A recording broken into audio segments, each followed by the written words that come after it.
Hello, welcome back to my channel. I've taken a few days off. The biggest reason is because I was trying to buy the rest of the movies I needed to finish up 1996, and I just couldn't seem to find all the ones I wanted to finish up the year. Like, a lot of them were $60 to $100 a piece, people wanted. And I was just like, you know what? I'm not going to waste my money on movies that aren't like. I'm not willing to pay that much for almost any movie, let alone ones that might not even be that great on my list. So I'm just going to finish up 1996 in this episode. I'm going to show you my ranking of the entire year of everything I owned. The final total is somewhere around 76, I want to say. Close to 80, we'll say. But I'm just going to get right into it because it's going to be a big one because I have to go through every single movie. Some of them I've talked about in previous episodes, so I'm not going to do too deep on those ones. But I will also talk about what I'm going to be doing next at the end when I'm finished. But thank you for joining me. This is me finishing up the entire year of 1996. Everything I own, ranked from worst to best. I will start giving you the numbers once I get once I get to like the top 20. I'll start giving you the numbers. So right here in last place, I have from the Darkman trilogy. This is Darkman 3. I already talked about this one on a previous episode. This is one that I honestly was bored to death watching. I thought it went way off of what the original two did. And honestly, it's not worth your time. It's in last place for me for the year. I had no fun watching it. It was just utter trash. I'm going to go pretty quickly through these. And next up here, I have The English Patient. This is the Oscar winner for Best Picture for 1996. Right there in second last place of everything I owned. This movie was honestly an absolute bore fest. Couldn't I couldn't describe to you how bored I was watching this. Multiple times I just picked up my iPad and started doing other things because I just couldn't take it anymore. And it runs in at like just almost 3 hours. Just brutal. Don't even waste your time on those two. Next up here, this is The Arrival with Charlie Sheen. I had some hopes for this one. This is an alien invasion conspiracy movie where Charlie Sheen uncovers that there's aliens taking over the world basically. And the problem I had some hopes for this, but the problem I had with it is that it was just terrible acting. Charlie Sheen himself is doing like some of the worst acting I've seen of his entire career. Just brutal. The story was slow and then got silly for a bit, and it's another complete skippable one. Next up here, this is from Blue Underground. This one's called Uncle Sam. Had no clue what this was going to be about, but I checked her out, and I'm going to be honest, it was very just run-of-the-mill slasher. There was nothing special about it. His Uncle Sam costume was the coolest part of the movie.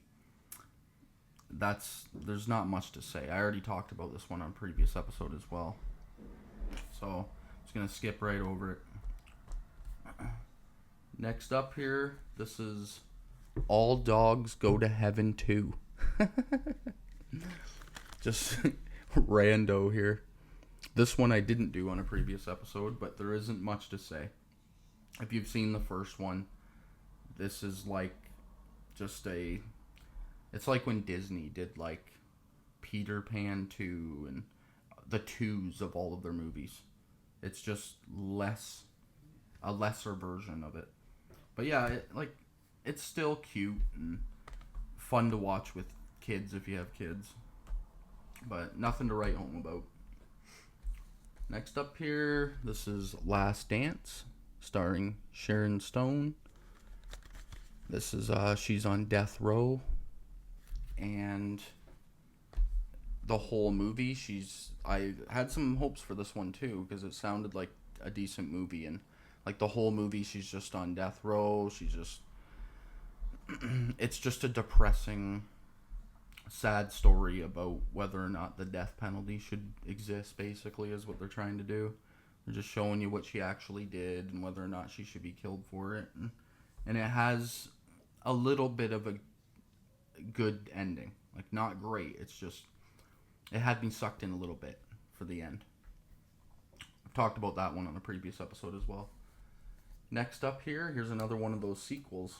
This is on a Disney 2-pack. This is Aladdin and the King of Thieves. This is number 3 in the Aladdin movies. First time I had ever watched this, so this is going even further. This is number 3 of the Aladdin animated movies. It wasn't terrible. You could tell it was like straight to DVD. They actually got most of the voice actors back, which kind of shocked me. Like, you got Robin Williams back as Genie. You got everybody. Like, it was kind of crazy. I thought for sure it would just be all voice actors filling in. Sorry, but they paid the price and got the voice actors back. And this one tells the story of Aladdin's father. He finds out his dad is the King of Thieves. And it is what it is. It's a straight-to-DVD kids comedy.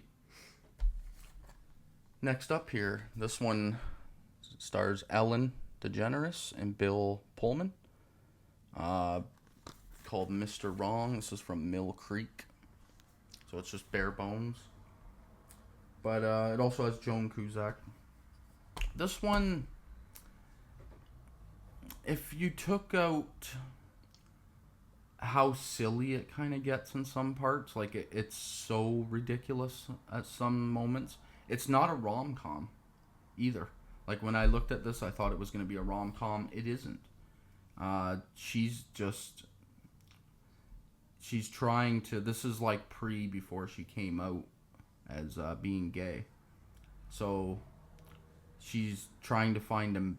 Well, she's not trying to find a man, but Bill Pullman comes into her life and he seems like the perfect guy.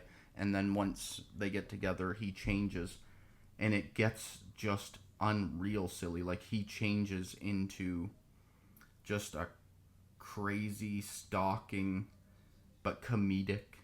Like, I didn't even know what to think of this movie. Like, it felt like it was making stalking women comedic. So I was kind of thrown off. It was a weird one. But there was some funny parts. Like, at one, I'll give you one moment from it.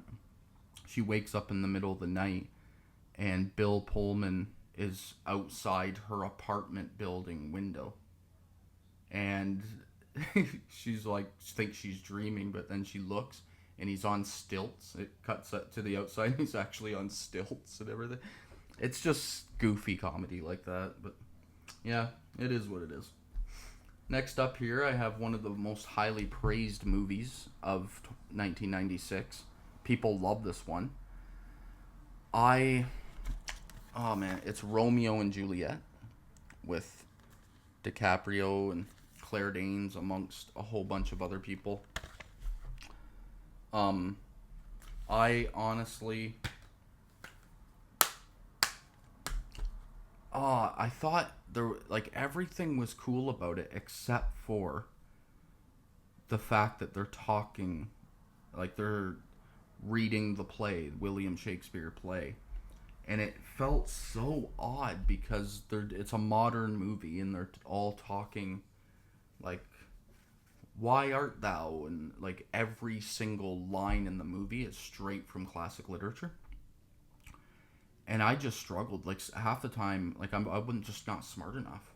Half the time I could hardly even keep up to what they were saying because I'm trying to piece together the wording, because it's classic literature, and I'm not an English major, so I struggled with it.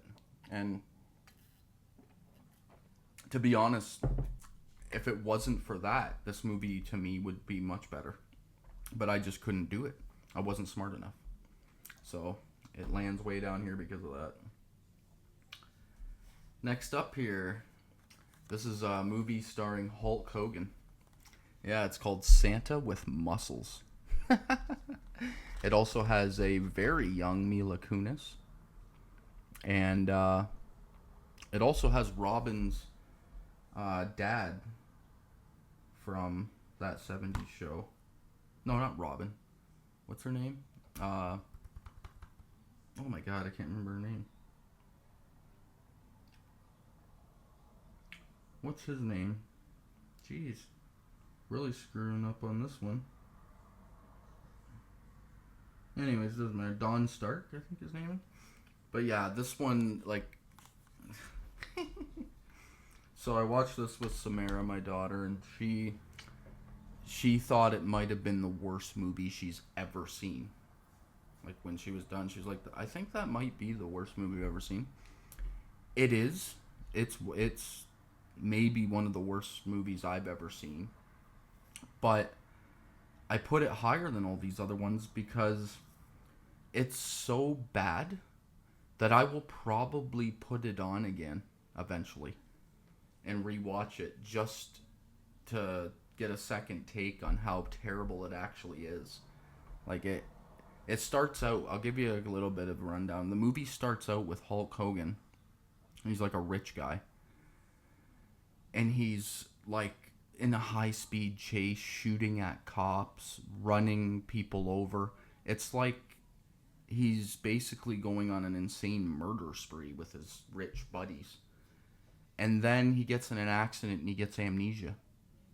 And he wakes up at a mall and they think that he's the new Santa that they sent.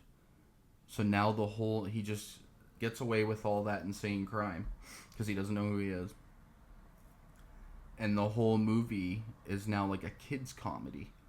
And it's like heartfelt, and it's a weird one, man. It's weird. The villain is like an evil guy that's Mr. Frost, like an evil Jack Frost that's trying to destroy the local orphanage. And I could barely even follow the story. It's just fucked up. If you want to see something just crazy, give that one a try. Next up here, we have from the Children of the Corn series 4-pack I have. This is Children of the Corn 4, The Gathering. Right? Number 4? Yeah, number 4. Which is this one up here in the corner. This one wasn't as terrible as I was expecting it to be. I thought it was going to be just an absolute disaster. Unwatchable garbage, but it stars Naomi Watts. She's like the lead in it. It's not good, but it's just not nearly as bad as I was expecting it to be. I was expecting to just turn this on, probably turn it off within 20 minutes because I can barely handle how bad it is, but it introduces a supernatural element where, like, the ghosts of the Children of the Corn are killing people, sort of. So, it's interesting. Give it a watch if you're bored. That's basically what I say for that one. Next up here, I have Barb Wire. This is starring Pamela Anderson in her prime.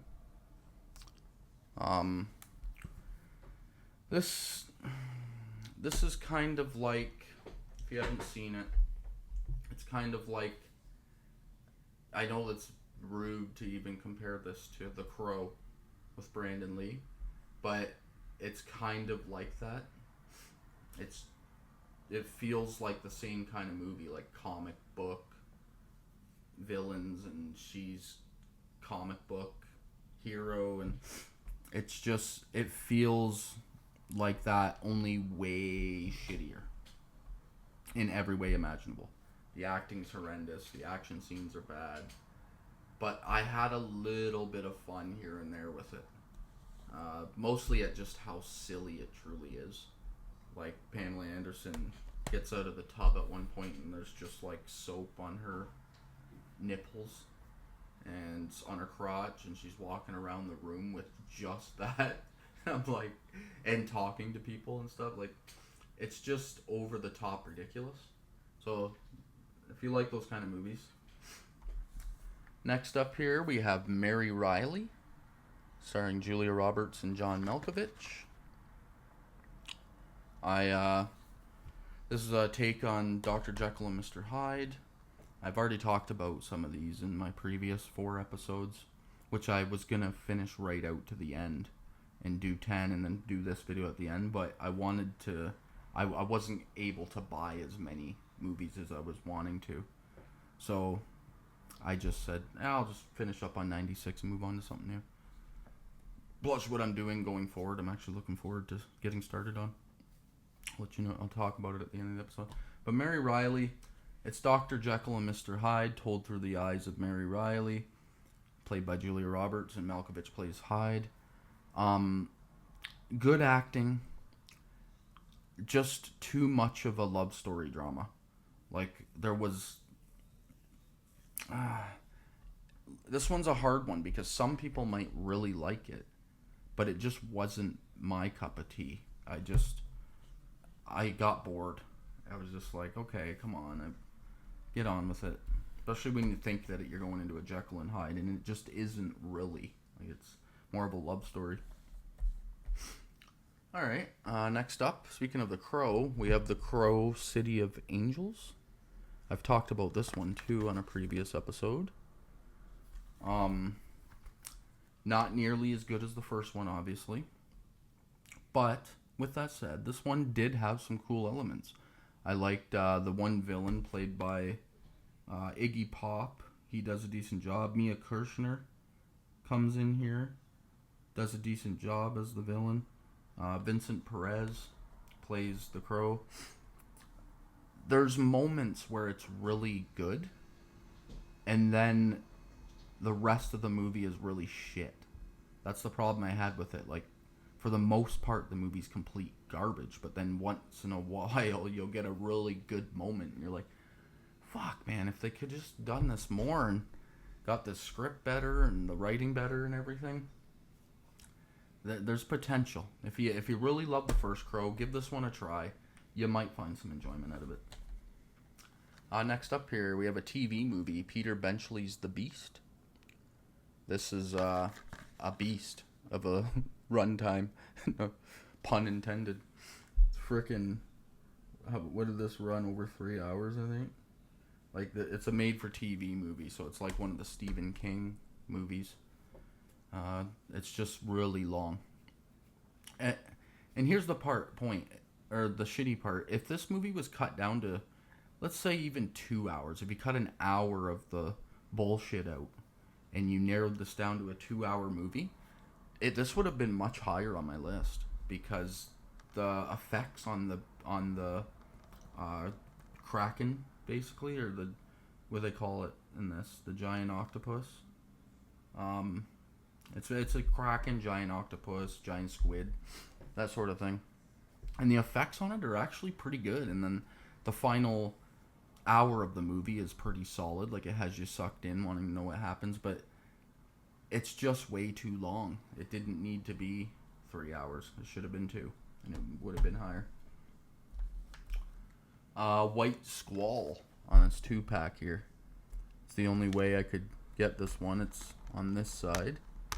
This one stars Jeff Bridges amongst a whole bunch of familiar faces of people you've seen lots of times and other things.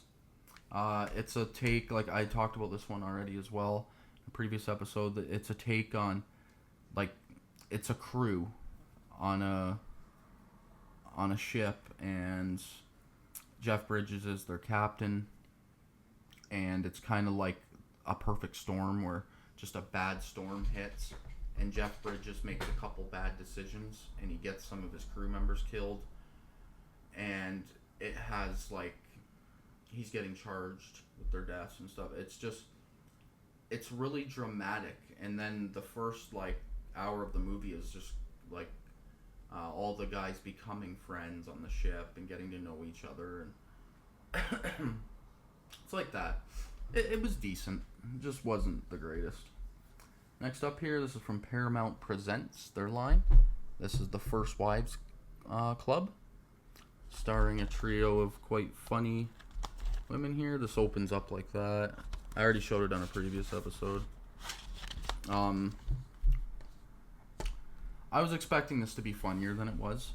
It kind of was dull for the most part. Like, there's some jokes that made me laugh out loud. Nothing that's gut busting funny. It's just these three women. All their husbands left them, and for different women basically, and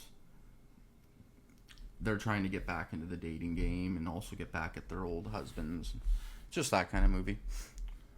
It's like not a rom-com technically, but just a comedy, little bit of drama in it. It was okay. Next up here, this is Hellraiser 4, Bloodline, up here. I didn't like this one as much as I thought I was going to. When I went on and read some reviews on it, it actually sounded like it was going to be pretty good. And I had never seen it before. And I've heard with a lot of these Hellraiser sequels that they just bought scripts from other movies and then changed it a little bit and stuck Pinhead in. This feels like that to me. Like, it doesn't feel like it's just off a little bit, the storyline. Like, oh man, I don't know. I'll give it a rewatch in the future. It might bump up on my list one day, but for now, it is what it is. I think I already talked about that one too in a previous episode. Next up here, this is Marvin's Room. All-star cast here. I already talked about this one as well. Meryl Streep, DiCaprio, Diane Keaton, Robert De Niro. Keaton and Meryl Streep are sisters, estranged. They haven't talked in years. Diane Keaton gets cancer. She calls her sister to see if they can do a bone marrow. So her sister gets her family together. Leo's like an out-of-control juvenile delinquent, basically. And it just becomes a dramedy about them reuniting as a family with a sadness. It was actually pretty good if you like these kind of movies. It wasn't quite my cup of tea. So it was a little too tear-jerky. But not terrible. Next up here, we have another movie that's like The Crow. This is The Phantom, starring, what's his name there? Freaking Billy Zane, Tret Williams, Christy Swanson, Catherine Zeta-Jones, James Remar. Like, there's a whole bunch of people in this. This one actually kind of caught me off guard. I was expecting it with that cover to be absolute shit, and it made it not high on my ranking, but it made it decently higher than some other movies that I wasn't expecting it to be. It's just got like a Indiana Jones mixed with The Crow vibes. I'll leave it at that. I'm trying to keep these like super simple, just because I have so many to go through, and I already talked about a lot of them on previous episodes, so I feel like I'm repeating myself. Next up here, this is from a Disney 2-pack. This is Muppet Treasure Island, the one on this side here. Decent. When I threw this on, like I said the first time I talked about it, I just threw it on for background noise while I cooked supper and glanced at it, and I ended up liking the music a lot. I thought it was quite funny at times. Tim Curry plays the villain, which I always loved Tim Curry. It kind of was better, way better than I thought it was going to be be honest. I enjoyed it quite a bit. Shocked me. If you haven't seen it, it made me want to check out some of the other more well-known Muppet movies. I've only ever seen, I think other than this one, the only one I've ever seen is the one with Jason Segel, or Segel, from like 2011 or something. I'm gonna have a smoke because I'm about about 1/3 in here. So I got quite a ways to go. Next up, I talked about this one too already. This is Star Trek First Contact. Like I said previously, I enjoyed this quite a bit more than I thought I would, but I also have never watched Star Trek before. So I didn't have any nostalgia with any of the characters. I didn't really know who the Borg were before I watched this movie, but I ended up really liking them as bad guys. I thought they were cool, their storyline's cool. It made me want to check out Star Trek The Next Generation, so I actually bought the complete series. I have it up on my top shelf up there. So I might actually check it out. Watch Star Trek Next Generation because of that movie. So I'll let you know what I think about that if I ever finish the entire show. But yeah, check that out. Got it on 4K. I had it on in a 10-pack on Blu-ray, but this 4K was on for like $12 or something, so I was like, yeah, I'll grab that. Dude, not bad. Next up here, I have Tales from the Crypt, Bordello of Blood. This is from Scream Factory. I remember seeing this when I was young, and I remember not liking it. Remember it being pretty bad. And on rewatch here, I bought this from Scream, and I was thinking, oh, maybe it'll be better than I remembered now that I've developed a lot more taste and understanding. But no, it's not. It's got some good funny moments, and I like vampire movies. That's why it's made it this high on my list. But it's pretty cheesy for the most part, to be honest. I think because I love the Crypt Keeper so much, just his scenes at the beginning and end of the movie, like, it boosts it. Because, I don't know, it makes the movie better. If you took the Crypt Keeper out of the beginning and the end, this movie would probably be down a few more on my list. That actually raised it up for me. But yeah, if you haven't seen Bordello of Blood, check it out. It's not nearly as good as Demon Knight. Like, not even close. Alright, next up here, this is from a 2-pack. This is Last Man Standing, starring Bruce Willis, and Christopher Walken was in this. Who else was in this one? Anybody else familiar? Not really. Bruce Dern had a smaller part in it. This was different. I didn't know what to expect from this. I had never seen this Bruce Willis movie before, and I've seen a ton of his movies. And this one, it's filmed like a film noir. It's like he arrives into a town. It's gangster filled. He's talking to us, like he's narrating his own story as he's doing it. It has some okay story elements. Nothing great. It feels like just a basic film noir, where somebody had a craving to do a film noir. They did it. Christopher Walken's awesome in the movie. I loved his character. It's Christopher Walken's acting, I think. He's good in everything. I don't think I've ever seen a movie I don't like him in. Just his persona. But yeah, if you haven't seen that Bruce Willis movie, this 2-pack was really cheap. I think it was only like $10. And I've never seen Last Boy Scout either with Damon Wayans, so I'll probably check that one out. Maybe tomorrow when I'm bored, throw it on. But yeah, Last Man Standing. Next up here I have Flipper, starring Paul Hogan and a young Elijah Wood. This was better than I was expecting. If you've ever seen the movie Free Willy, it's a lot like that. Like, people are poisoning the waters. They kill the dolphin's family. The dolphin swims to the shore, ends up meeting Elijah Wood, who's kind of an out-of-control teenager because his parents are divorcing. He's spending the summer with Paul Hogan, his uncle, who's funny. Like, I liked Paul Hogan's character a lot. felt like he was straight out of the. He was taking a side job from the Crocodile Dundee movies. That's what this felt like. But it had decent comedy. It had a nice kid story. Just a nice mentally friendly, help the animals out storyline. It was nice. It was cute.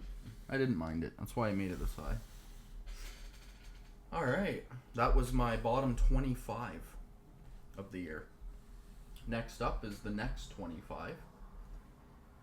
And first up, I have John Carpenter's Escape from L.A. This has a 4K. I never upgraded to the 4K. And I'm glad because I watched it. This was a first time watch. And it's nothing great. Like, Kurt Russell's amazing, obviously. Every line that he delivers is solid, and I liked all that. It's just the action sequences were so mediocre. And just, it's the same story as Escape from New York, just shitty. It's like a shitty Escape from New York. But because Kurt Russell's so awesome, that's why it made it this high in the year for me. Next up here, I have Chain Reaction, starring Keanu and Morgan Freeman. There's some other people in this too. Rachel Weisz, Fred Ward, Kevin Dunn, Brian Cox. Like, there's a whole bunch of people.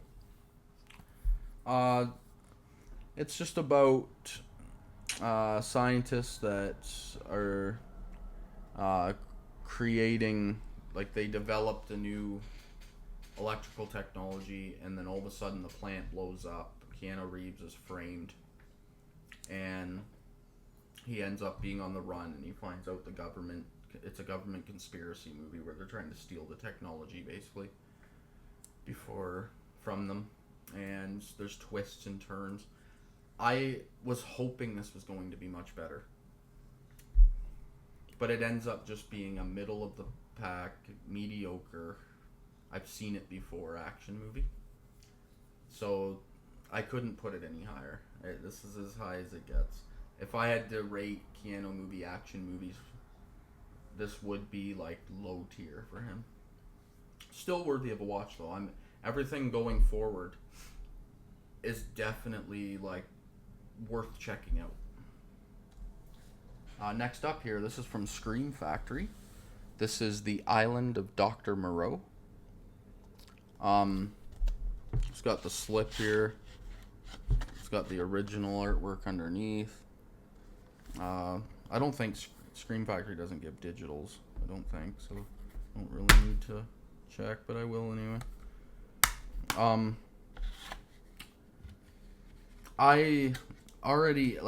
I had watched this when I was really young, so I didn't remember it much. And honestly, it's pretty bad. It's as bad as everybody says it is online. But, oh man, like, I'm such a big fan of the original, The Island of Lost Souls, from the 30s. 32 or 3, I want to say.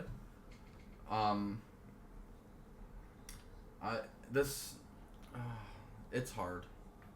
It is what it is. Everybody does the best they can with what they're given. It's got a star-studded cast. It's got some cool elements. Like, I think some people might really like this. It's like a cult following kind of movie.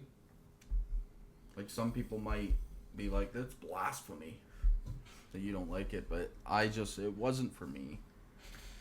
It was a little bit too just silly at some moments, and got a bit boring throughout as well. Next up here, this is from MVD Rewind Collection. This is Sabotage. I had never heard of this one. Mark Dacascos, Carrie-Anne Moss, Tony Todd. It's basically just a conspiracy action movie.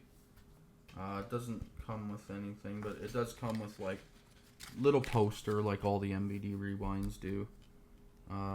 Reversible art. I guess I should put the reversible art on because, yeah, it just looks like that on the other side.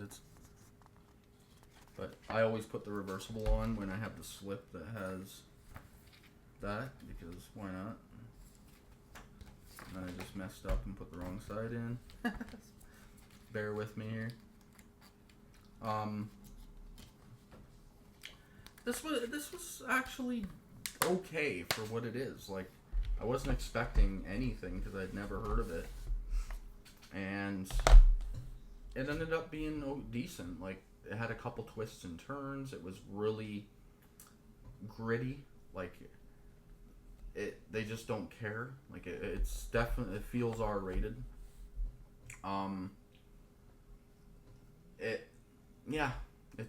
It's an action movie that I don't want to oversell. I don't want to spoil any of the twists or turns. It's just a government conspiracy action movie. Next up here, this is from Arrow Video. This is called Night Falls on Manhattan. This is another, like, conspiracy sort of movie. Andy Garcia, Richard Dreyfuss, amongst a bunch of others. This is from Arrow as well. When I bought this, I had no clue that it was Arrow Video. I just thought it was a random Blu-ray I was buying on Amazon. And it ended up coming in this, like, super collector's edition from Arrow. I was like, what the fuck's this movie? I've never even heard of it. But it's gonna come with this big collector's edition? Like, that's weird. Yeah, just odd. There's a 30-day free trial to Arrow's streaming service if anybody's interested in that. The promo code is SCREAM30. I will probably, I won't plan on using that, so anybody can have it. Yeah, it comes with a big, thick book. Like, pretty solid, thick book here. It's kind of crazy. I don't know why, because honestly, the movie's pretty, like, it's just okay. Like, it's nothing unreal. So, it kind of bummed me out, because when it first got here, and I was like, wow, look at this edition. Like, Jesus, this is kind of ridiculous. I never thought. So, it got my hopes up for the movie. I started thinking, oh, maybe this is, like, going to be way better than I thought. Why would it get such a crazy edition here? And then it ends up just being a cop courtroom drama. Andy Garcia's a lawyer, district attorney, and he convicts a guy using corrupt methods, and then he finds out that everything the guy he convicted was telling the truth. Like, his father's corrupt, everybody's corrupt, a bunch of police officers are corrupt. They're all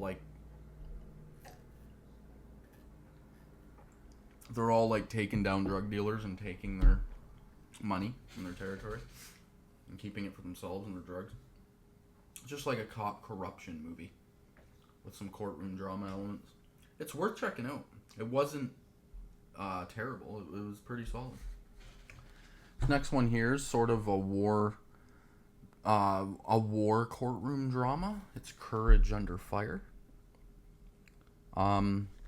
Solid acting in this one. Like, really good acting from everybody here. Matt Damon, Denzel Washington, Meg Ryan, Benjamin Bratt. Michael Moriarty is in this. It's not Benjamin Bratt, it's Lou Diamond Phillips. What the hell am I smoking?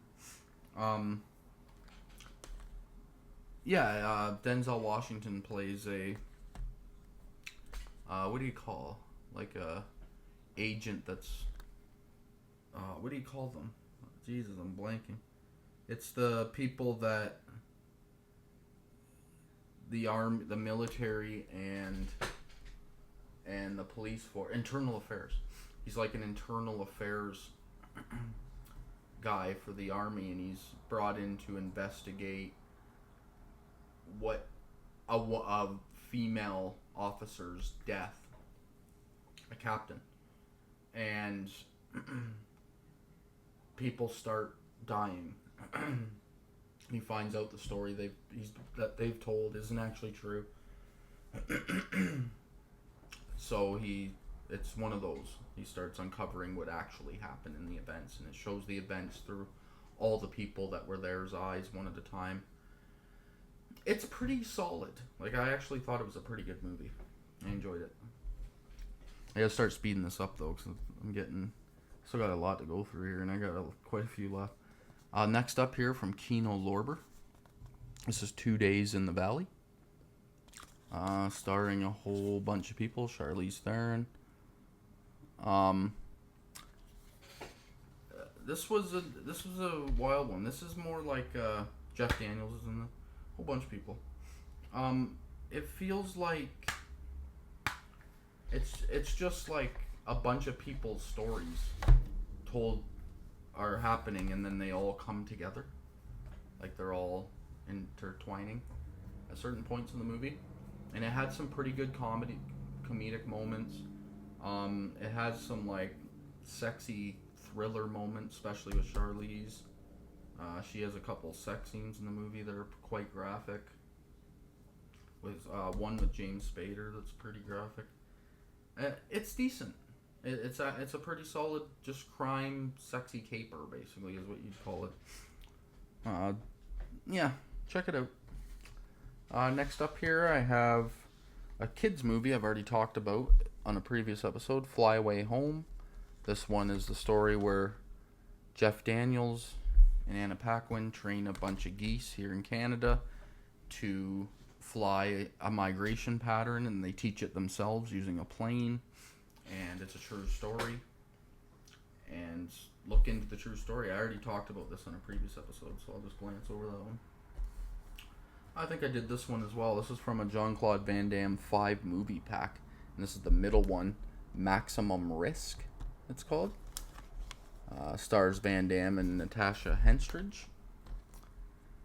This 5-pack of Van Damme movies, none of them are that great in it. They're all like his second tier movies. But I have fun with this. I like Jean-Claude a lot. He's one of my favorite action stars of all time, so this movie's probably much higher on my list than it would be for most. But his twin brother dies. He didn't know he had a twin brother. And then he gets pulled into his twin brother's life, and he's trying to investigate to figure out why his brother's dead and everything. It's just action scenes like that. Next up here, we have one of the most highly acclaimed movies of the year, which I didn't really enjoy that much as I thought. It's Matilda. Tells a story of a little girl whose parents are both pieces of shit, and she's like a genius. She might even have psychic abilities.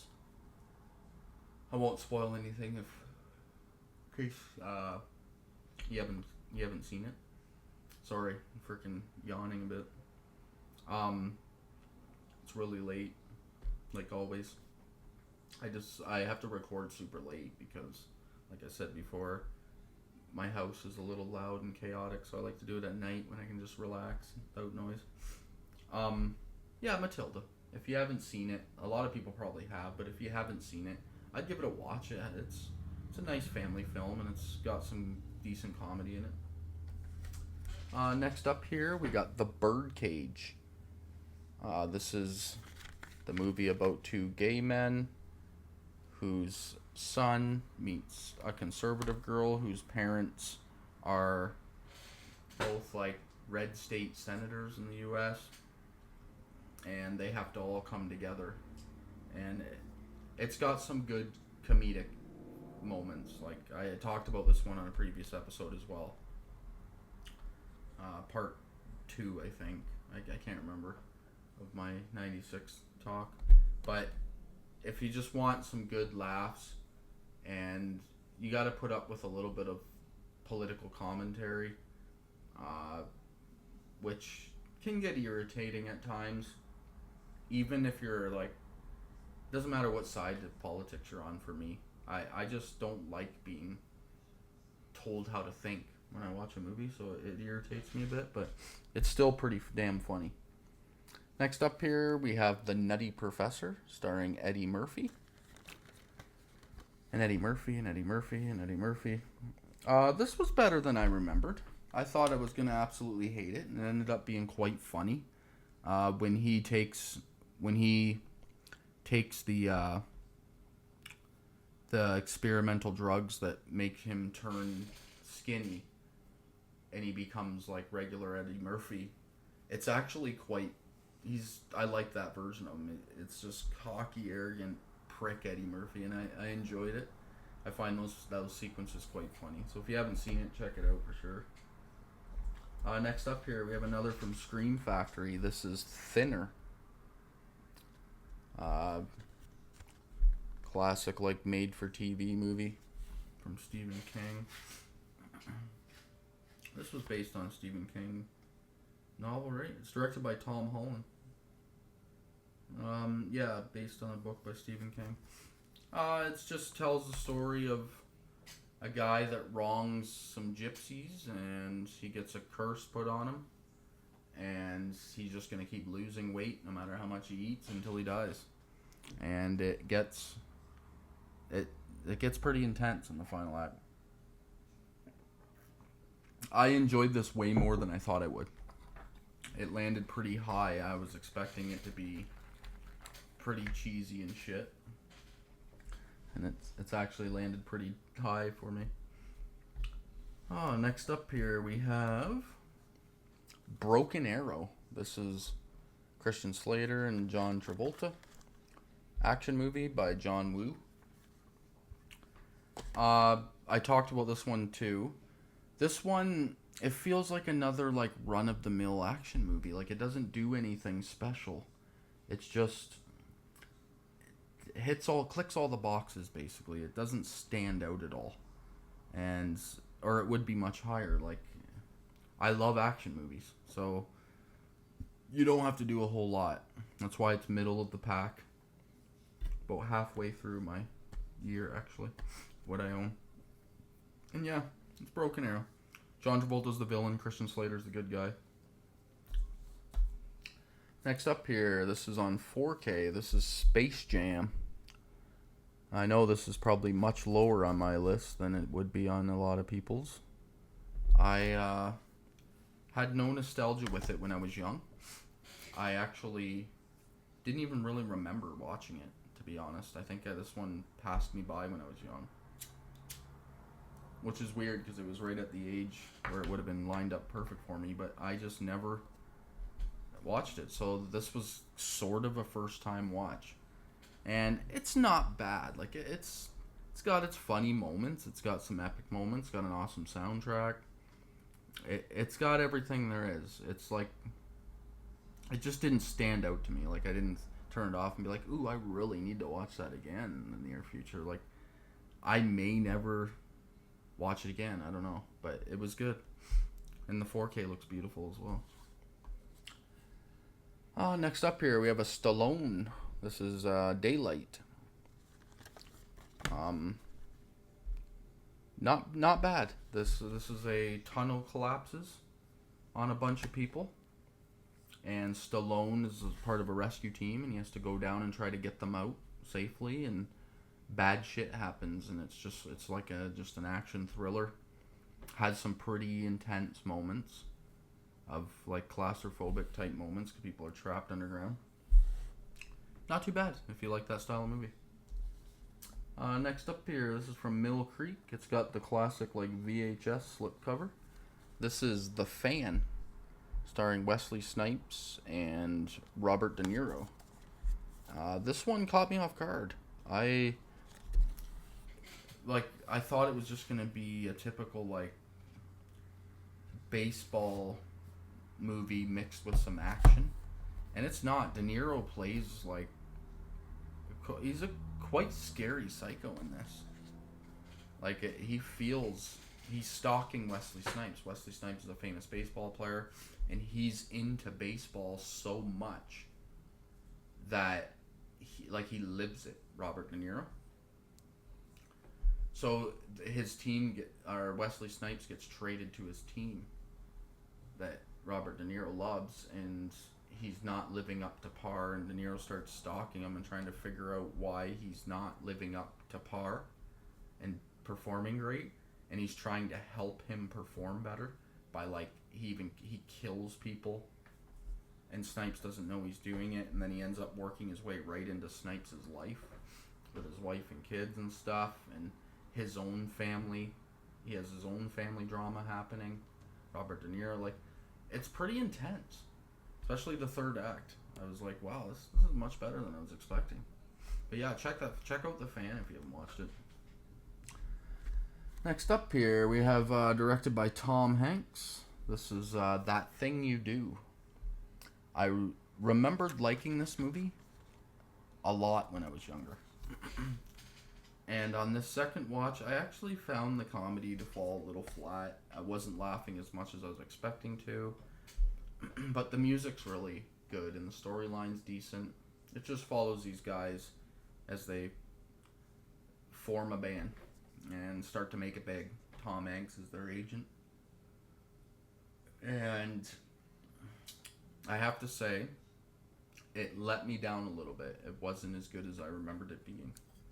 But it's still a solid watch. If you haven't seen That Thing You Do, check it out. It's a good music movie. Okay, next up here, I have on a 2-pack. This is from Disney. This is the original, The Hunchback from Notre Dame. I had never seen this one before this watch. This was a Disney movie I missed. And I heard a lot of good things, and it was solid. It was good. Like, it's a first time watch as an adult for a Disney movie. A classic one, and it's hard because I have no nostalgia, but I feel like if I watched this when I was younger, it'd probably be much higher on my list. But it has some decent songs. A couple of them get a little too boy bandy. I said that the first time I talked about it. I can't really remember the freaking characters' names, but I really liked all the gargoyle characters. Thought they were well done. The villain is pretty good as well. If you haven't seen it, obviously, add that to your collection. Next up here from Vestron Video. This is from The Dentist Collection, and this is The Dentist 1, the first one. Starring Corbin, what's his name? Corbin Burnson? Can't remember his freaking name. Corbin Burnson, yes. He's just a dentist who fucking snaps. He's had it. His wife's cheating on him. And beautiful slipcover and cover on this too. Like it's pretty creepy looking. Really like it a lot. Oh, we got a digital copy here. I did buy this brand new, so this digital copy should be active. I'll give that a minute here to adjust to make sure it gets it. Oh, please tell me it got it. I will leave it at that. Hopefully it focused. Sorry if it didn't. But that's a digital code for the movies. Yeah, The Dentist. Fun. I'll just say that. Like, I think this movie scared the shit out of me when I was a kid. It made me terrified to go to dentists. So, I should hate the movie. But I found it just to be like comedic and demented at the same time. Like it just like it feels like just a demented, brutal movie. There's some brutal scenes in here. I can't even say a couple of them because YouTube doesn't even allow you to talk about some of the stuff that happens involving like what's the term that you have to say the letters or something? Essay is what you say now. Like that's less offensive than just saying the word, I guess. We're into fucking banning words apparently. Whatever. But anyways, yeah. Check out The Dentist if you haven't seen it. This 2-pack is awesome. I have never seen The Dentist 2, so I'm looking forward to throwing that one on. I'm guessing it's probably fucking more like worse than the first one. But I had some fun with it. Wasn't bad. It's definitely worth checking out. Next up here, and this is going to be blasphemy for a lot of people, because I'm guessing this is at the tippy top of a lot of people's lists for the year. And it's not even in my top 20. This is The Craft from Scream Factory. This is the 4K here. I already showed this off in a previous episode and talked about it a lot, so I don't need to say much. I never seen this when I was younger, and if I did, I didn't remember it at all. And I got bored. It's a teenage girl coming of age story. And with a little bit of horror. Like it's barely a horror movie, to be honest. It feels like just PG horror for the 90s instead of what we get today. But it's got some things to like about it. That's why it's sitting this high on my list. I didn't hate the movie. So all the Craft lovers can calm down a bit. I don't think it's garbage or nothing. I just don't think it's as good as everybody praises it for. It's weird. But maybe in future watches it will rise for me. Never know. Alright. I'm on to my final tall ass pile here. And first up on this my final pile is Jerry Maguire. This has got some classic lines in it. Can't really see anything. I don't even know why I show the backs. It's not like the camera can focus good enough to find that. My camera, I'm just using an iPad Air. It's not good enough to focus. But Brennan and Sam from Our Life in Horror, by the way, thank you so much for hooking me up with this mic. This is my first time ever using it, so I'm hoping that I tested it and it does work. But I'm hoping that I pushed all the right buttons properly and that it's recording my voice, because I really don't want to have to record this video twice. This is a beast. But yeah, thank you so much. They gave me this mic to help me get started. And I am going to upgrade my camera eventually here too. But yeah, star-studded cast. Some unbelievably memorable lines. Show me the money, obviously, is the biggie. You had me at hello. Like, there's a bunch of like big name lines in this movie, and it just tells.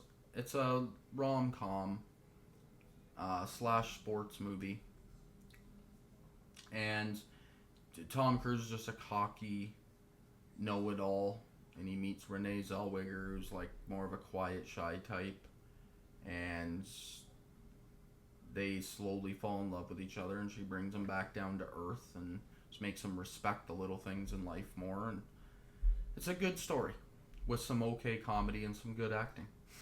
If you haven't seen Jerry Maguire, check it out. Next up, we got my first Adam Sandler movie. There's 2 of them for this year, and this is the first one. This is Bulletproof, starring Adam Sandler and Damon Wayans. It's almost like a buddy cop movie, but not 100%, because Adam Sandler's actually a bad guy. He's a prisoner being escorted by Damon Wayans. Damon Wayans was an undercover cop, and he worked with Adam Sandler for a couple of years, figuring out the ins and outs of the drug business that he's involved in, the smuggling business and everything. And then he busts him. And Adam Sandler has to be transported across the country, and FBI agents are bad, and it's got that kind of storyline. It's like a buddy cop movie, but there's some unbelievably funny parts in it, and I talked about a couple of those parts when I did one of my other 96 videos, so you can check those out. I'm just going to move along here because I want to wrap up this video before it turns into a 2-hour marathon. So yeah, I did this one on a previous episode. It's got some really funny parts. It wasn't as good as I remembered it being, though. I thought this was going to be much higher on my list. One sec here. I'm going to count how many I have left. I have...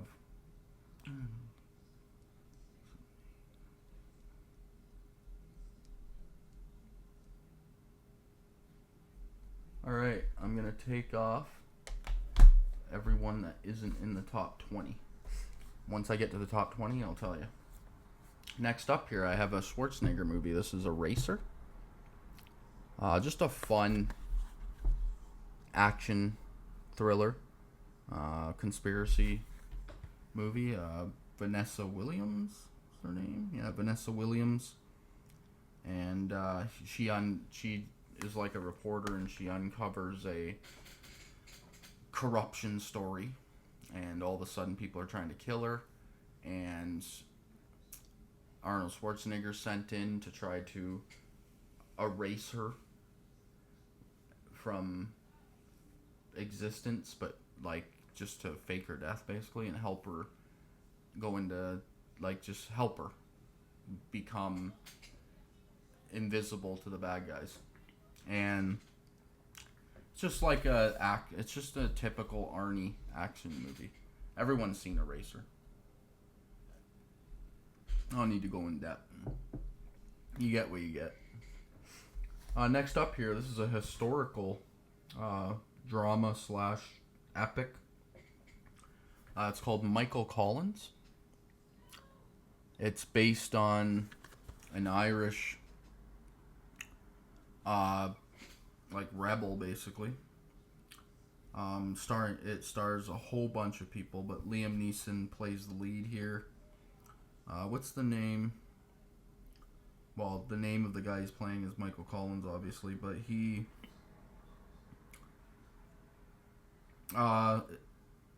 becomes basically the founder of the Irish Republican Army, the IRA.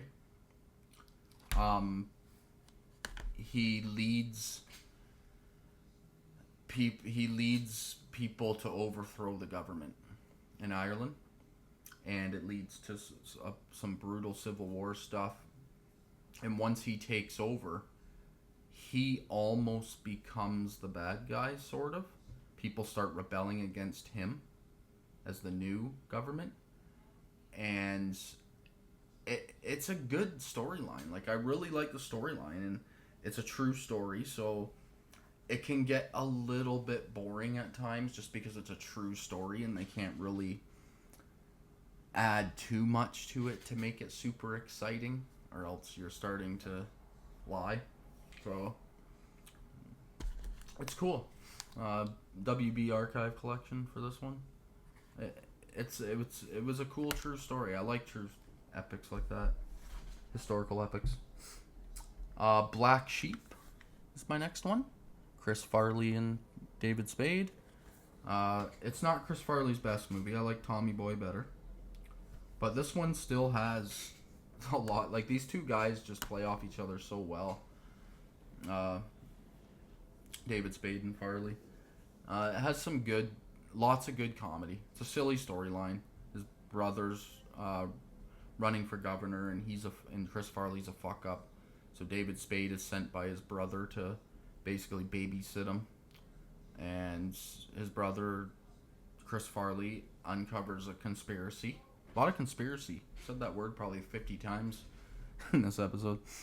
He uncovers a conspiracy, government conspiracy, to screw his brother over. So he pieces it together, and they go on a road trip, basically. And it's got a lot of comedic parts.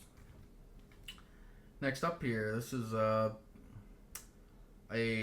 Disney movie that I had never seen. It's directed by Henry Selick, the same guy that did two of my favorite animated movies of all time, The Nightmare Before Christmas, and Coraline.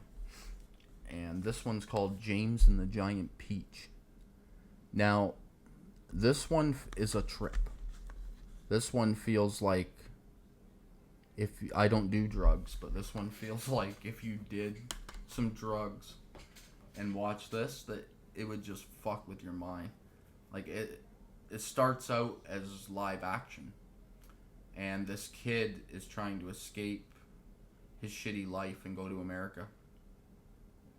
And he crawls inside this giant peach that's growing in his backyard.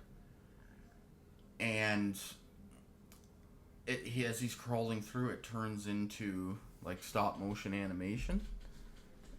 and he floats across. I'm just slowing down. I'm summing up the story.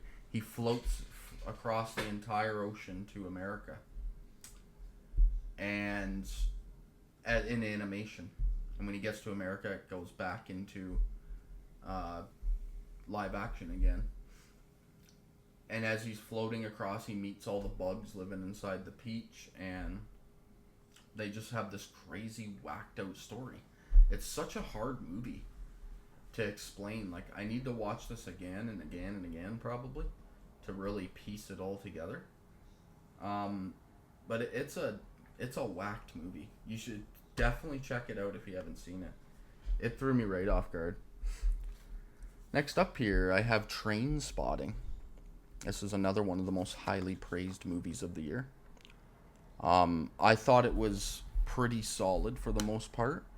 It grossed me out in a few scenes. I talked about this one already as well, and there's some scenes involving shit that really grossed me out. It's people addicted to heroin, and it starts out as a comedy, and it's pretty funny actually, and then it just takes a really fucking dark turn, and just adds dark couple comedy parts, and then it's brutal. It's about heroin addiction, so it's not a pleasant movie. But yeah, if you haven't seen Train Spotting, definitely check it out, because this is one of the most highly praised movies of the year. It just wasn't 100% my cup of tea. Next up here we have from one of my Arrow box sets, but I just took it out, and this is Gamera 2, or Gamera 2, Attack of Legion. I talked about this one already as well. This was the first time I had ever watched a Gamera movie. Awesome artwork on all these movies and all the cases that are in these box sets. Awesome box sets to have in your collection. And honestly, this movie kind of shocked me at how much I enjoyed it. I always heard these were like Godzilla but for kids. That's what I always heard.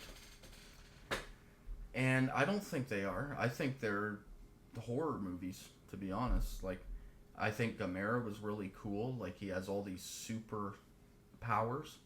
He can fly. He can, like... It's just wild. And Legion are these army of, like, alien... I want to say, like, cockroaches, almost. Giant alien cockroaches. They call them Legion. And they're trying to take over the Earth. And Gamera is the protector of the Earth. And he wakes up and he comes to take down these Legion, and then he goes back to bed. But I thought a lot of it was really freaking cool. I'm actually super pumped to watch the rest of these movies now, because I literally watched number 2, the first one I've ever seen in the set. But I don't think it matters.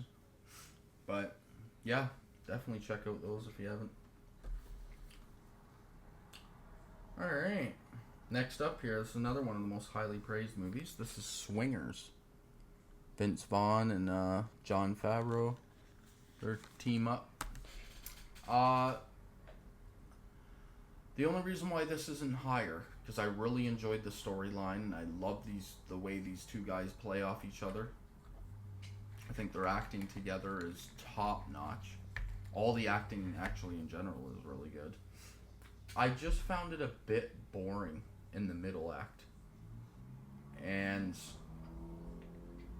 I was starting to fall out a little bit, and then it pulled me back in for the third act, and it just tells a really good story. It's Jon Favreau's girlfriend breaks up with him that he's been with for a long time, and he's just struggling to get over her, and he's going out with his buddies and trying to meet chicks, and he's just awful at it. And it's just that kind of comedy. Check it out. Obviously, everything going forward you have to watch for yourself. This is one of my fave Christmas movies when I was a kid. This is Jingle All the Way with Arnold Schwarzenegger again. That's the second Arnie movie for the year. Oh, just a fun Christmas movie. He can't get his kid the toy he promised, so he slowly becomes the toy, which is he becomes superhero dad, basically. And it's Sinbad does a really good job in this. He's the guy that's trying to get the toy as well. That him and Arnie are trying to get together. But yeah, great Christmas movie. You've probably seen Jingle All the Way. Next up here, this is number 21 for the year. This is Mars Attacks. Sitting at number 21. I know some people are probably like, what the fuck?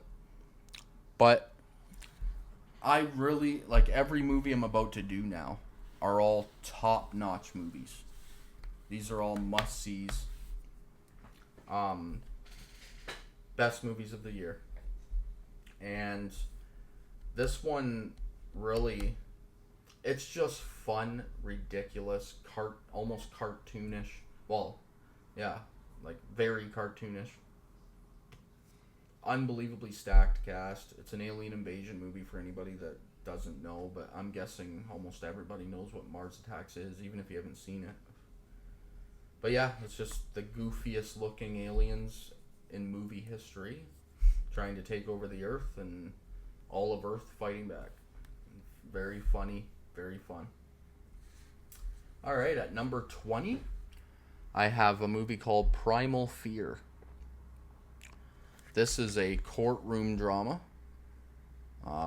Richard Gere and Edward Norton. A lot of familiar faces. Laura Linney, Frances McDormand. Yeah, there's a lot of people in this. I can't spoil this one because there's a decent twist, and if I talk too much about the story, it might hint at the twist. But it's just a courtroom drama. Richard Gere is a cocky lawyer. He takes on Edward Norton's case. He's accused of murdering people. And that's all I'll say. It's a serious, well-acted, well-made courtroom drama. Really good movie. At number 19, this is from Shout Factory. This is Dragonheart. This 4K Steelbook came out while I was ranking the year. So I bought it. It comes with the 4K and the Blu-ray in there. I had never seen Dragonheart. I knew what it was. Beautiful 4K Steelbook too. Knew what it was. Just had never watched it. And I have to say, it was really freaking enjoyable. If you like these kind of movies, it's like, it feels like classic 80s, like Conan the Barbarian. And Beastmaster, even more.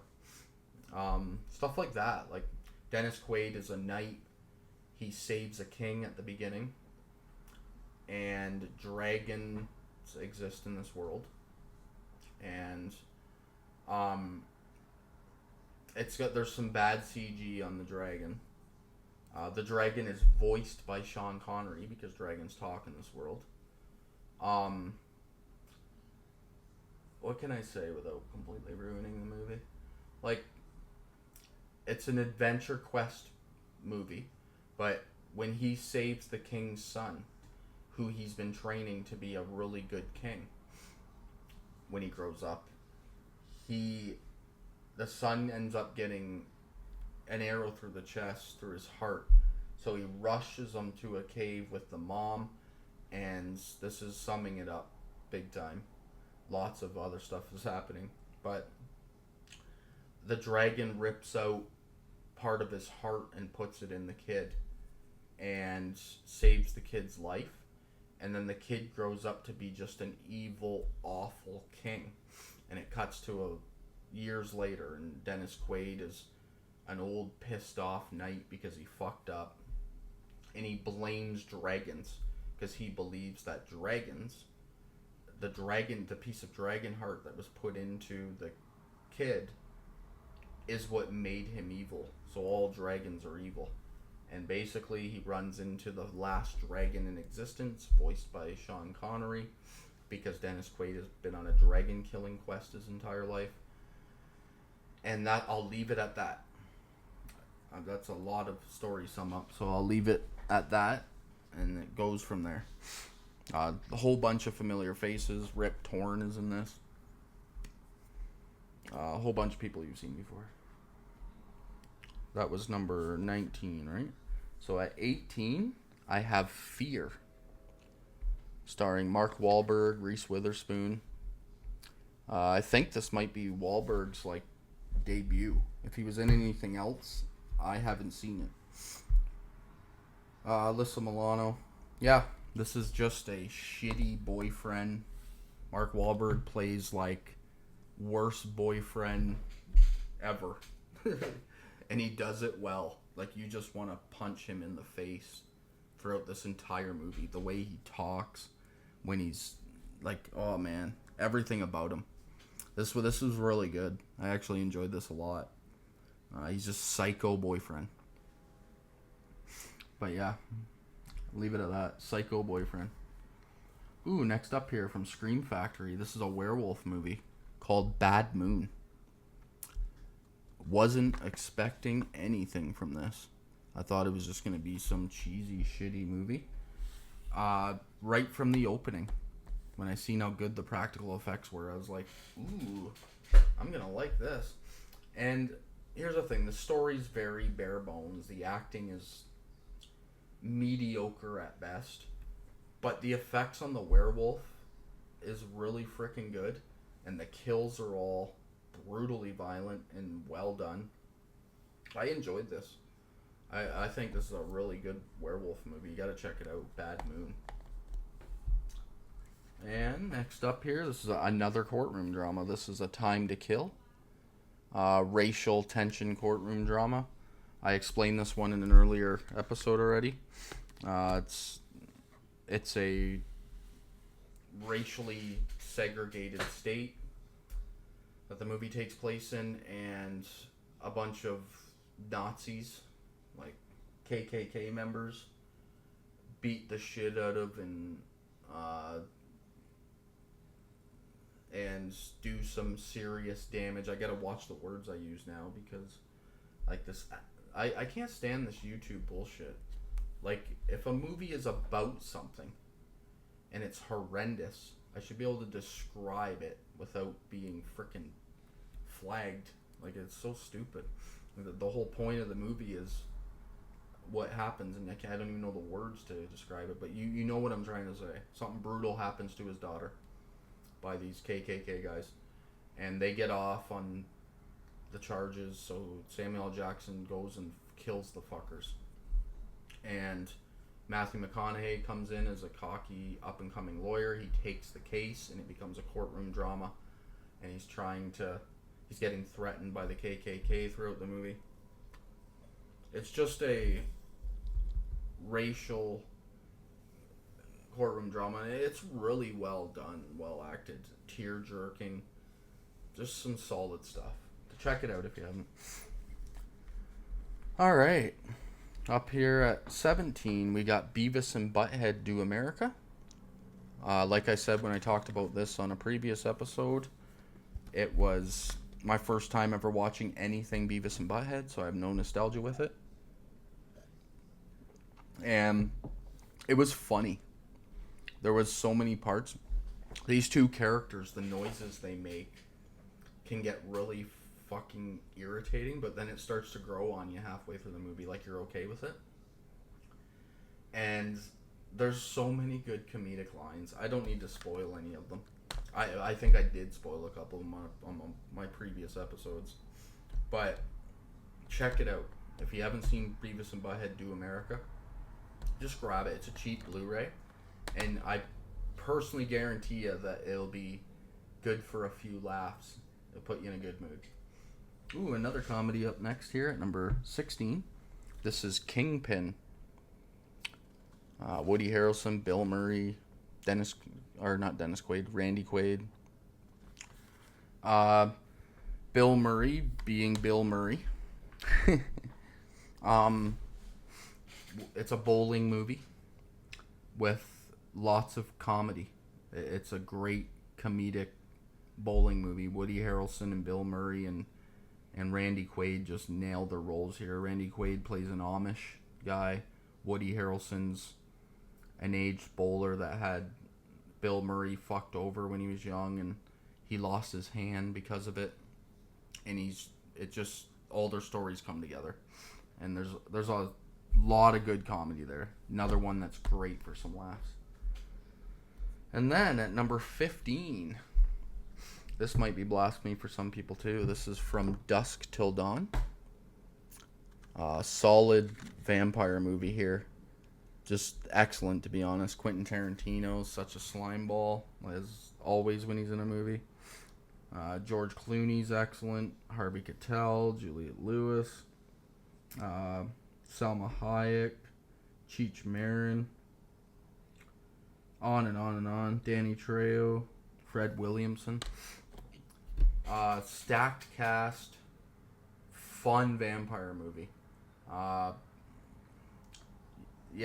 George Clooney and his brother Quentin Tarantino are a couple of bank robbers, just crappy people, and they show up at a bar and it's infested with vampires, and they have to try to survive the night. There's a lot of fun moments in this. If you haven't seen From Dusk Till Dawn, you need to give it a watch, obviously. Number 14. Jean-Claude Van Damme making a reappearance here. This is The Quest. Just a good tournament-based martial arts action movie. All these guys are invited to an island, and a lot of them are there. Sorry, I haven't talked this long in a while. I'm starting to lose my voice. A lot of them are there are there on a side mission. I won't reveal in case you haven't seen it and you're interested. They're on a side mission, but they arrive to the island to fight in a martial arts tournament, and it's cool because everybody's a master of different styles, and they're all from representing different countries, and it's just a fun action movie. Great fight sequences. If you haven't seen The Quest, check it out. Another one of my favorite action heroes. This is Jackie Chan's First Strike. He actually plays Jackie Chan in the Police Story movies. This is Police Story 4 or something? 3. It's a great action movie. It's hard. Don't really need to explain. If you've ever seen a Jackie Chan American-made action movie, then you know what you're getting here. It's just over-the-top, ridiculous stunts, all performed by Jackie himself. Some good comedic moments. There's a couple characters that are voiced over in the movie because they're not speaking English, and you can tell. If that kind of thing bugs you, it might irritate you a bit. But I like this. I love the action sequences in this movie. I just think it's solid all around. Jackie Chan movie. Needs to be seen. Next up here, at number 10, this is The Frighteners with Michael J. Fox, amongst a whole bunch of other people. This was a first-time watch for The Frighteners for me, and I really enjoyed it. It takes a dark turn. It starts out as just a comedy, basically, a little bit childish even, and then it takes a dark turn mid-movie. It's still got comedy and stuff, but it's solid. He's using a bunch of ghosts to pretend haunt houses so that he can go exorcise them, perform exorcisms. Alright, my brain is starting to turn to mush. I can't even think of the words to use. This is, I think, officially the longest video I've ever done, talking by myself. And he's a crook, basically, and then real ghostly shit starts happening, and I won't say anymore. It's just a solid ghost story with good acting and good comedy. Next up here at number 9, this one really caught me off guard. This is The Long Kiss Goodnight with Gina Davis and Samuel L. Jackson. I was now this says it's Region B, but it isn't. It is region free. It says it's Region B on it. This is just fun. Just a brutal R-rated action movie with lots of violence. Gina Davis is a badass in this. Like, this is one of the best female action roles I've ever seen in a movie. Like, usually they feel very, like, what's the word? Just, like, forced. And in this, she just nails it. Like, there's scenes where you're rooting for her big time. I really enjoyed this. This is a must watch if you haven't seen this. It's got some good comedic parts. It's got a really good storyline.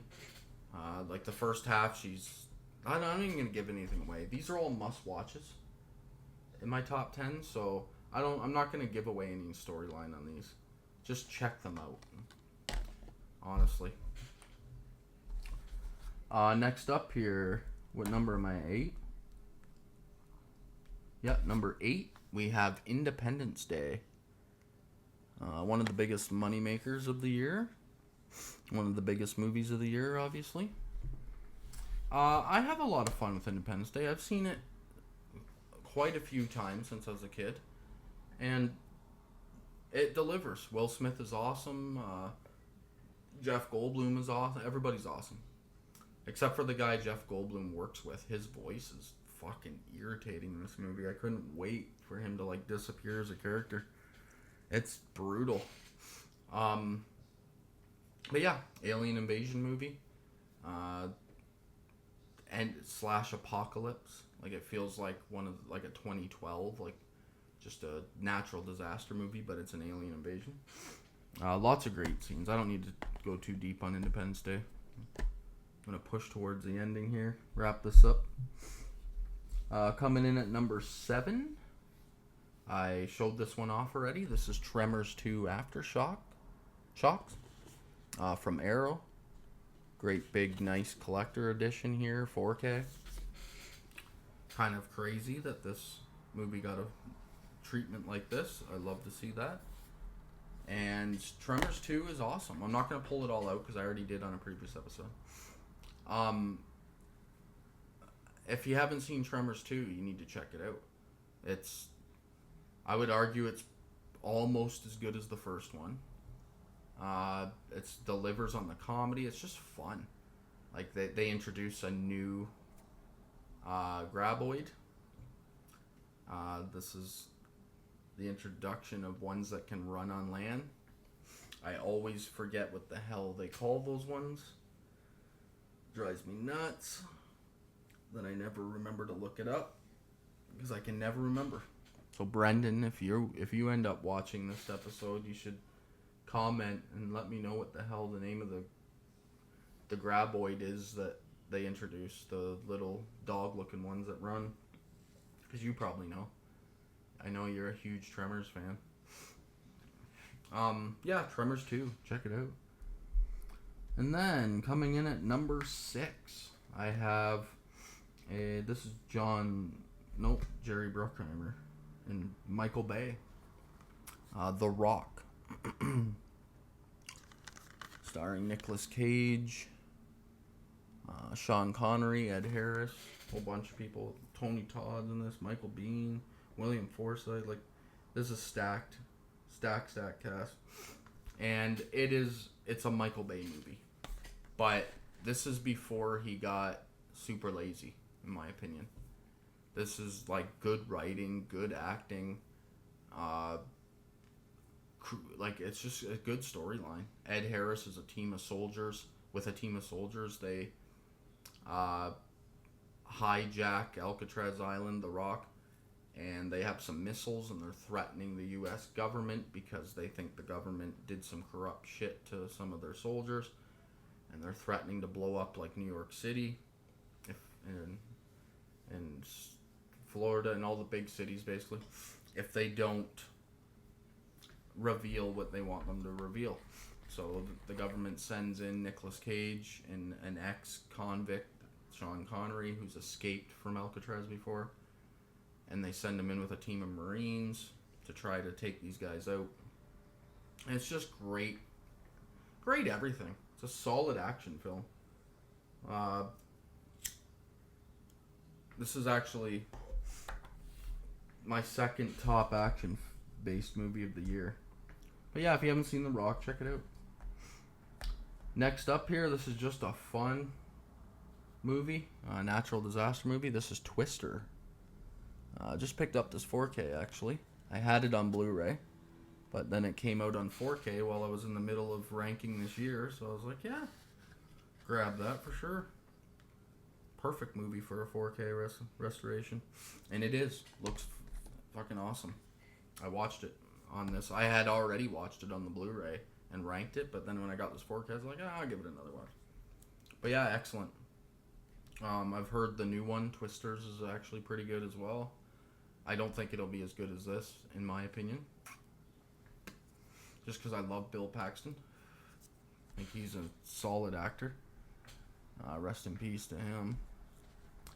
Yeah, if you haven't seen Twister, obviously grab this 4K because it's never looked or sound better.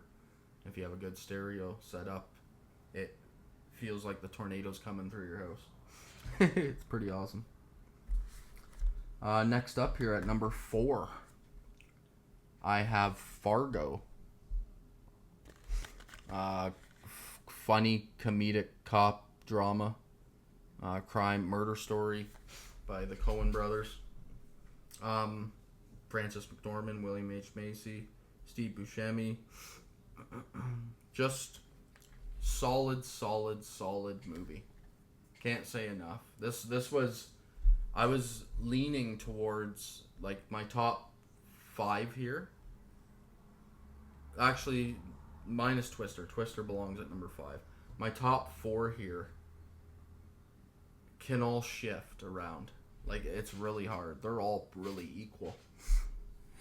Except for my top one. I think my number 1 is my number 1. For multiple reasons. But yeah, if you haven't seen Fargo, you have to check it out. I can't even really describe it to you. It takes place in Minnesota. Everybody talks with a Minnesota/Canadian accent. It's got really, dull humor. It's just really good. It's a murder mystery. And next up at number 3, this is from my Mission Impossible collection, and this is Mission Impossible 1. The very first one, the one that started the whole franchise. I will be upgrading to the 4K on that eventually, because I think all these movies should be watched on 4K. They're all amazing action movies. But yeah, if you haven't seen Mission, check out, I always say that, check out Mission, the movie, but I don't need to say that this high. I need to stop saying that. Of course, to check out all these kind of movies. Yeah, just a spy espionage action greatness, in my opinion. Spawns all the sequels, and I like this franchise. This is one of the top action franchises of all time, in my opinion. I like every single one of them a lot. And this is the one that started it all, so make sure you grab it. Coming in at number 2. Now, this one is going to be controversial, obviously, for people, because this is just nostalgia for me. And this is Happy Gilmore with Adam Sandler and Shooter McGavin. Just fucking love Happy Gilmore.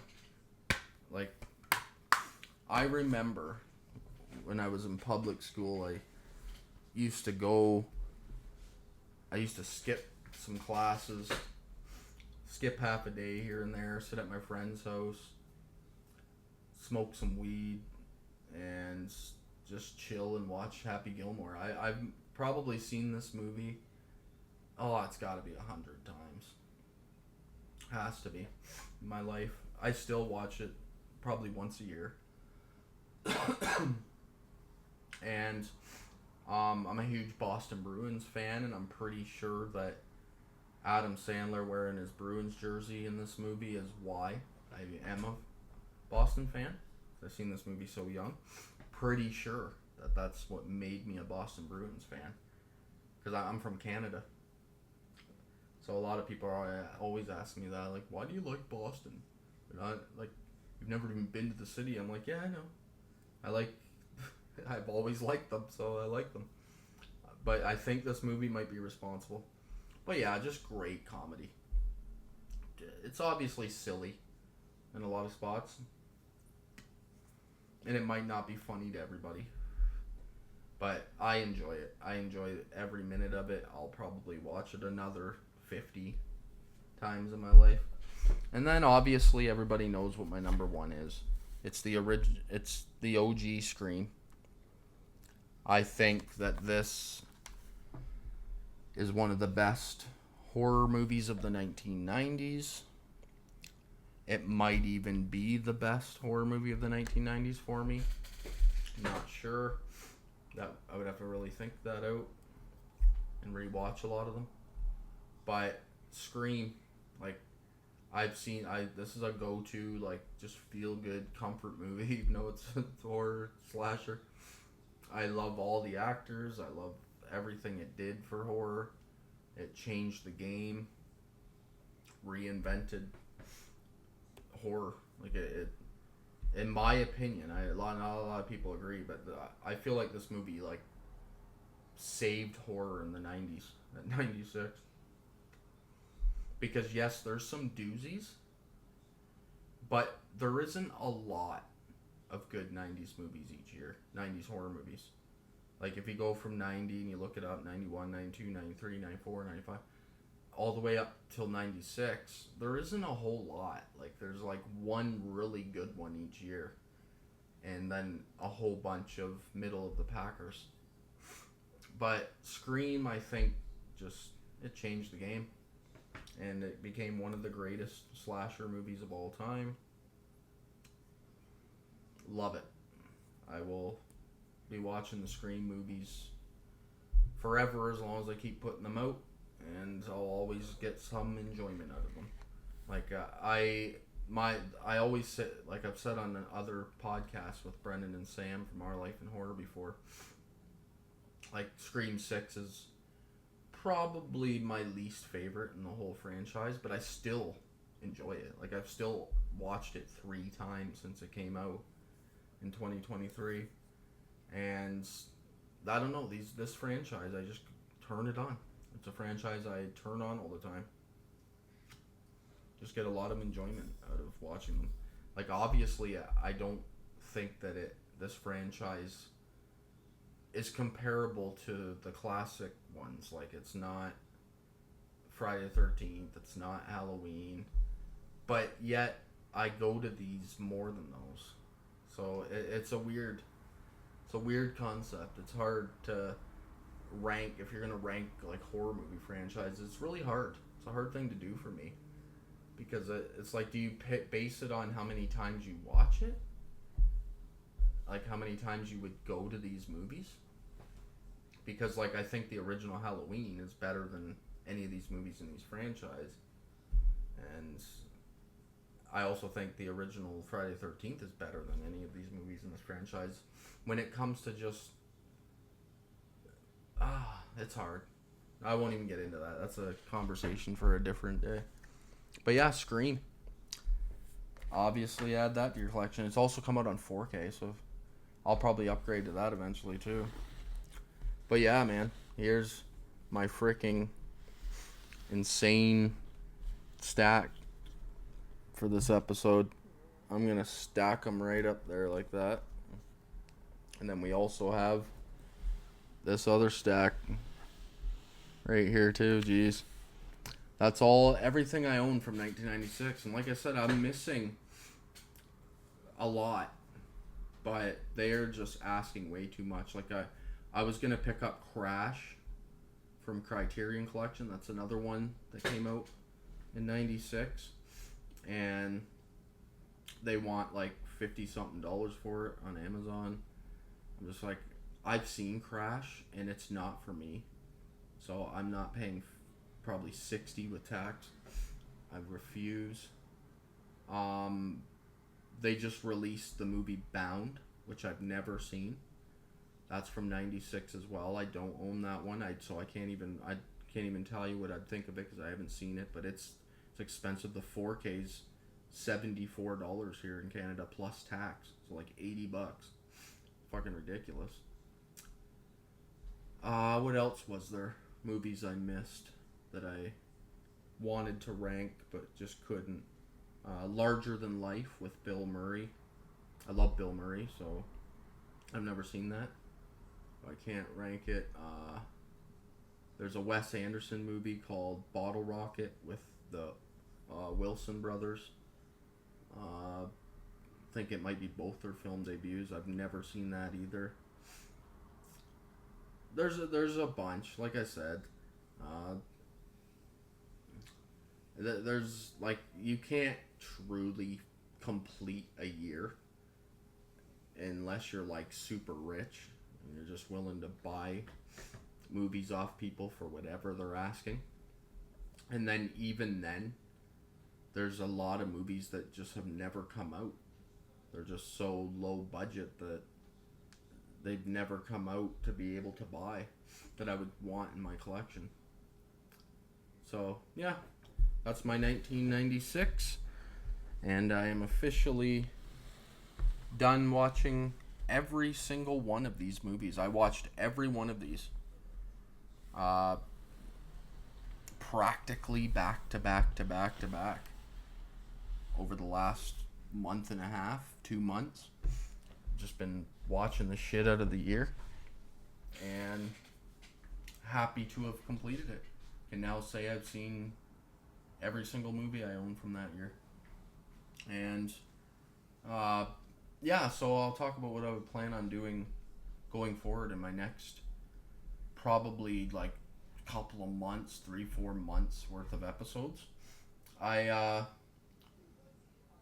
was trying to think of something fun to do with movies I own. So what I'm going to do going forward is I'm going to do a 50 years of horror movies series where I'm going to start 50 years ago at 1974, and I'm going to take 5 movies from each year, and so my next episode will be 1974.